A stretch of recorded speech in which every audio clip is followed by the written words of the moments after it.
Halo teman-teman, di video kali ini aku mau ngebahas tentang kurikulum di tahun pertama Stay ITB. Jadi langsung aja kita buka ke webnya di academic.itb.ac.id. Oke, kita login dulu.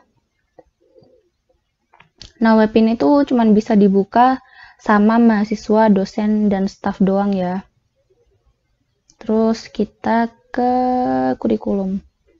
Nah, jadi ini namanya web akademik ya, atau biasa disebut tuh Six. Entah kenapa ya, aku nggak tahu kenapa namanya Six ya, kenapa nggak Seven, kenapa nggak Five gitu. Nggak tahu sih, lupain aja lah. Nah, terus kita ke struktur kurikulum. Nah, jadi kalau di tahunku dulu, tahun 2017 kan aku TPB-nya, itu tuh masih pakai kurikulum 2013.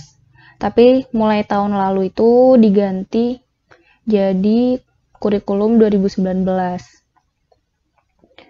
Nah, ini ada di semester 1 tuh kalian akan dapat 17 SKS. Sedangkan semester 2 itu dapat 19 SKS. Nah, kalau di ITB itu SKS maksimum per semesternya itu 24 yang bisa diambil. Cuman kalau kalian TPB, kalian tuh nggak ngambil matkul apa-apa, kayak nggak milih gitu, tapi udah kayak dipaketin, kalian tuh bakal ngambil ini sama ini. Nah, kalau di kurikulumku dulu yang 2013, itu sama imbang gitu loh, semester 1 sama semester 2 tuh sama-sama 18 SKS. Sedangkan kalau yang sekarang tuh semester 1 kayak terlalu gabut gitu sih, 17 SKS. Terus materinya ini juga relatif gampang dibandingkan sama semester 2 ini. Semester 2 ini selain SKS-nya lebih banyak dari semester 1, ini tuh lebih susah juga karena kalian bakal belajar materi pengenalan jurusan, yaitu dasar pemrograman sama pengantar analisis rangkaian. Nah, kita bahas yang semester 1 dulu ya. Mulai dari matematika 1A. Nah, ini silabus mata kuliah matematika 1A. Jadi, secara garis besar kalian tuh akan belajar mengenai ini bab-babnya yang kalian pelajarin nanti di matematika 1A. Nah, sebenarnya ini tuh kayak hampir sama kayak SMA sih sebenarnya materinya, cuman lebih dalam dan ada materi tambahan sedikit yang baru gitu. Terus kita ke bagian panduan penilaian. Nah, jadi kalian tuh pas nanti masuk hari pertama masuk kuliah di matkul apapun, biasanya kalian tuh bakal dikasih tahu bobot penilaian dari matkul itu. Nah, kalau matematika, fisika, kimia itu juga bakal dikasih silabus lengkap. Pokoknya semua yang ada di sini, itu nanti kalian akan dikasih selembarannya gitu. Bahkan lebih lengkap sih. Ada kayak bobot penilaiannya, terus ada penilaian per indeksnya berapa. Jadi misalkan untuk matematika itu buat dapat A, kalian tuh harus minimal nilai akhirnya tuh 80. Kalau fisika berarti harus 75 gitu. Nah, untuk bobot penilaian ini, seperti yang kalian lihat di sini, UTS itu bobotnya 45%. Ujian tengah semester. Ini ujian tengah semester atau UAS gimana sih maksudnya? Ini yang bener tuh UTS ya, bukan UAS. Jadi kalau di ITB, matematika, fisika, sama kimia di tahun pertama, itu tuh nggak ada UAS-nya, tapi adanya UTS 1 sama UTS 2. Soalnya, UTS 1 tuh maksudnya setengah semester pertama. Jadi kan misal ada 6 bab nih di semester 1. Nah, bab 1 sampai 3 tuh nanti diujianin di tengah semester jadi UTS 1. Nah, bab 4 sampai 6 ini diujianin di akhir semester dengan nama ujiannya tuh UTS 2. Maksudnya UTS tuh materinya tuh setengah semester doang. Kalau UAS itu materinya dari awal sampai akhir, dari bab 1 sampai bab terakhir gitu. Jadi ini yang bener UTS sih sebenarnya. Kok UAS? Ujian tengah semester atau UAS? Kocak. Nah, terus kalau matematika ini kan bobotnya besar banget ya, UTS sama UAS-nya 45%, 45%, sedangkan sisanya itu bobot dari PR, kuis, dan komponen penilaian lainnya, ini tergantung dosen. Jadi kalian pastiin bener-bener bahwa UTS 1 sama UTS 2 kalian tuh nilainya bagus. Karena kalau misalkan kuis kalian bagus, tapi UTS sama UAS-nya jelek, sama aja nilai kalian tuh nggak akan kedorong gitu. Soalnya bobot kuis tuh cuma dikit banget, 10%. Ini aja kayak dibagi antara kuis sama PR sama kalau ada komponen penilaian lain kan. Jadi pastiin kalian pas UTS tuh bener-bener belajar supaya nilai kalian tuh bisa bagus. Nah, terus kalau matematika sendiri tuh biasanya ada tutorial 1 minggu sekali. Jadi selain ada kelas, ada juga tutorial. Nah, di tutorial ini biasanya kalian kayak ngebahas soal gitu sih. Jadi manfaatin banget pas tutorial itu kalau bisa dengerin tutornya. Terus kalian kalau disuruh ngerjain ya ngerjain gitu. Terus jangan lupa habisin juga soal-soalnya kalau kalian sanggup. Pokoknya intinya banyak-banyak latihan soal sih.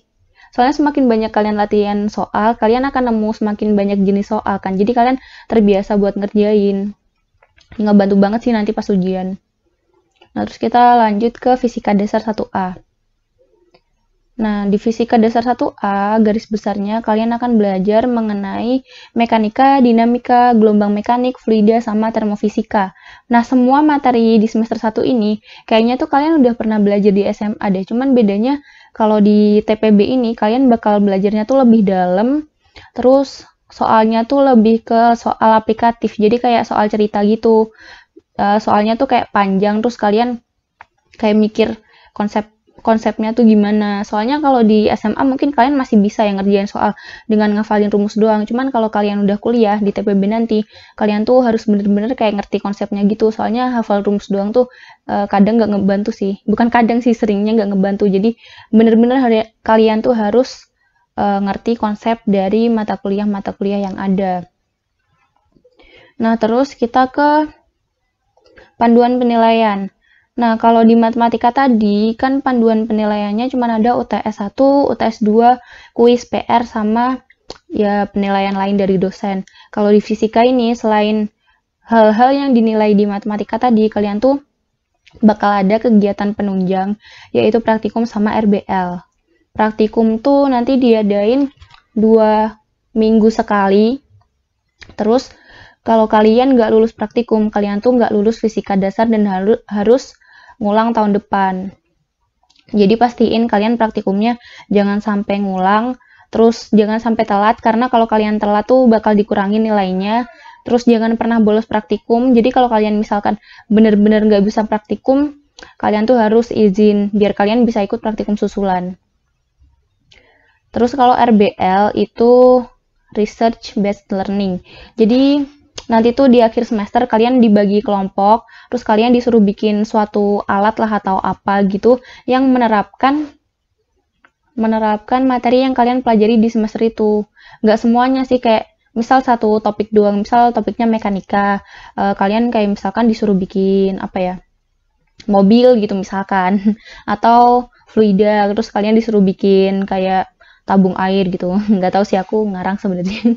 Pokoknya intinya nanti dosen-dosen fisika yang mengampu fisika dasar 1A, jadi nggak sefakultas doang, tapi semua fakultas yang dapat fisika dasar 1A itu bakal dapat RBL yang sama. Nah, kalau aku dulu tuh pas semester 1 RBL-nya dapat disuruh bikin gasing. Nah, itu berarti menerapkan prinsip mekanika ya. Oke, kita lanjut ke mata kuliah yang ketiga, olahraga. Nah, olahraga ini intinya kalian tuh bakal ada tes lari 2,4 km, atau kalau di Saraga itu 6 putaran. Nah, tesnya tuh apa aja yang dinilai dari olahraga. Jadi kalian tuh nanti ada 2 kali ujian, UTS sama UAS. UTS-nya itu lari, sama ada UTS tulis. Nah, UTS tulisnya itu yang diujianin mengenai kesehatan, kebugaran jasmani, olahraga, dan gizi.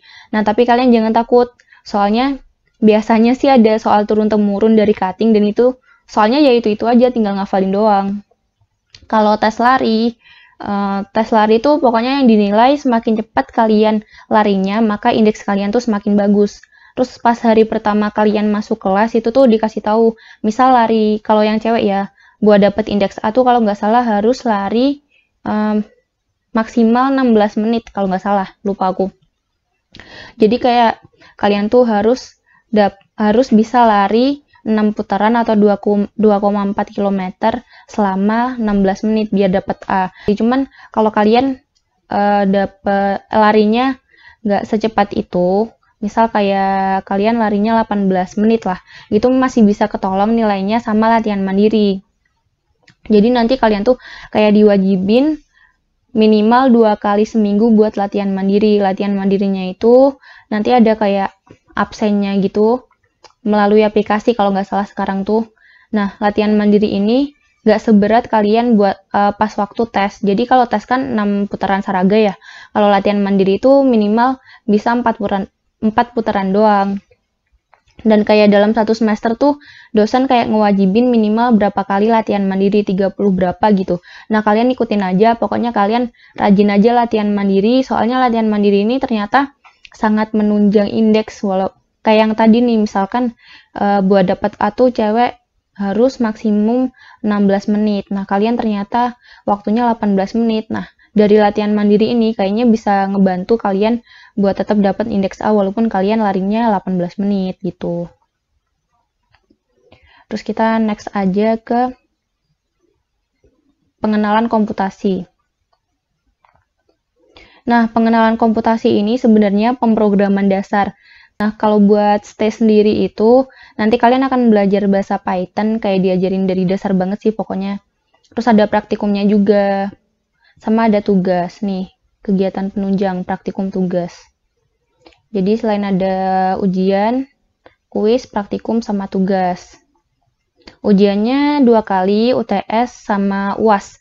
Kalau ini pemrograman ini UAS ya, soalnya nanti materinya dari awal sampai akhir gitu. Nah, kalau ini pustaka, jadi ini tuh bukan buat stay ya, maksudnya pustaka yang ditulis di sini tuh buat semuanya. Jadi kayak masing-masing fakultas tuh bakal beda-beda gitu dapat bahasa pemrogramannya. Nah, buat stay itu yang dipelajarin bahasa Python. Nih, gitu. Lanjut. Kita ke mata kuliah tata tulis karya ilmiah. Nah, ini sebenarnya bahasa Indonesia aja sih. Jadi kalian nanti bakal belajar mengenai ejaan, tata kata, tata kalimat, istilah, silogisme, dan lain-lain yang tertulis di sini. Nah, terus kalian mendekati akhir semester, kayaknya setelah UTS ya kalau nggak salah, itu kalian bakal berkelompok, satu kelompok itu 3 orang buat bikin yang namanya karya ilmiah. Jadi kalau sebelum bikin karya ilmiah itu, kalian tuh bakal belajar ini, ada bukunya gitu. Nah, terus nanti UTS-nya, UTS tulis sih pilihan ganda gitu, kayak bahasa Indonesia sih, kayak misalkan dari pilihan di bawah ini penulisan yang benar yang mana, kayak gitu-gitu. Nah, terus setelah UTS kalian bakal disuruh bikin karya ilmiah. Jadi nanti kayak kalian disuruh ngajuin judul, beberapa judul gitu dari kelompok kalian. Misal satu kelompok ada 5 judul, terus nanti kayak kalian milih yang mana dari semua judul itu yang paling kalian pengen, terus dikonsultasiin ke ibunya gitu, ke dosennya. Terus nanti kalau dosennya setuju, kalian bisa lanjut bikin latar belakang. Terus kalau latar belakangnya udah jadi, kalian kumpulin lagi ke dosennya gitu per minggu. Jadi kayak store, terus kalian ngerjain lagi, store lagi gitu-gitu. Sampai kalian jadi karya tulis dan di bundle gitulah pokoknya, nanti terus dikumpulin.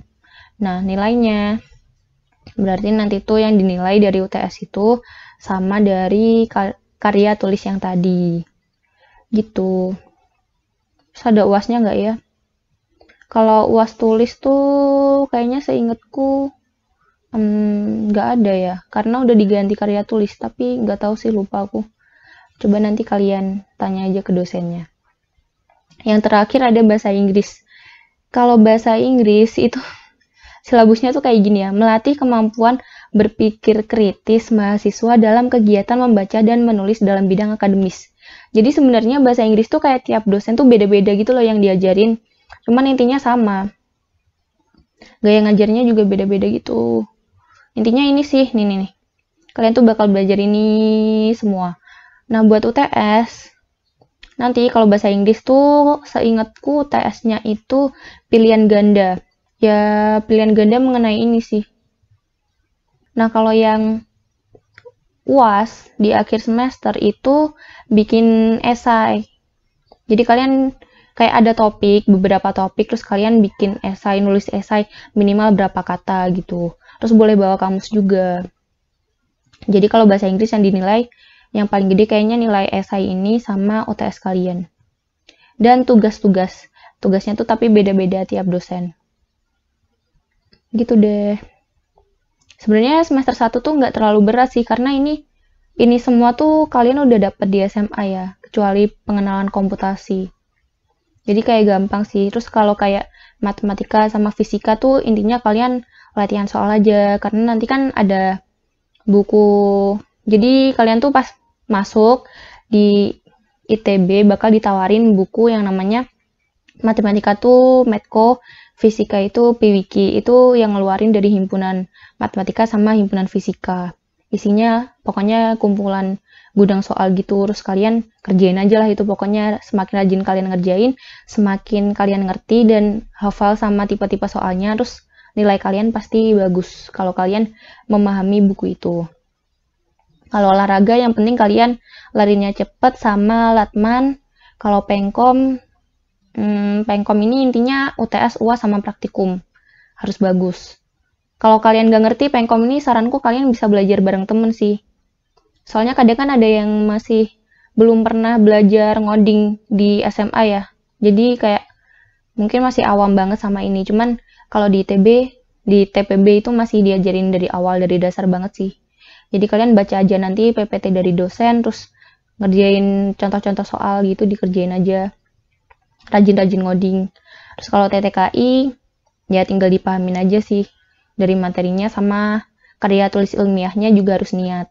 Kalau bahasa Inggris ini, ya tadi sih esainya harus bagus, terus sama pas ujiannya bagus. Kalau yang penilaian lain tuh tergantung dosen. Terus, ya itu buat semester 1. Apakah kita akan lanjut ke semester 2? Kayaknya videonya udah kepanjangan, jadi kayaknya buat semester 2 aku bikin part 2 aja ya, dipisah nanti videonya. Terus kalian kalau ada pertanyaan mengenai kurikulum semester 1 atau apapun tentang Stay ITB, komen aja di bawah, nanti aku jawab kok. Terus kalian suka nggak sih kalau videonya kayak gini, ngebahas kurikulum? Kalau kalian suka, boleh nih kayak next video kita bikin ngebahas kurikulum, misal jurusan teknik telekomunikasi atau jurusan yang lain gitu.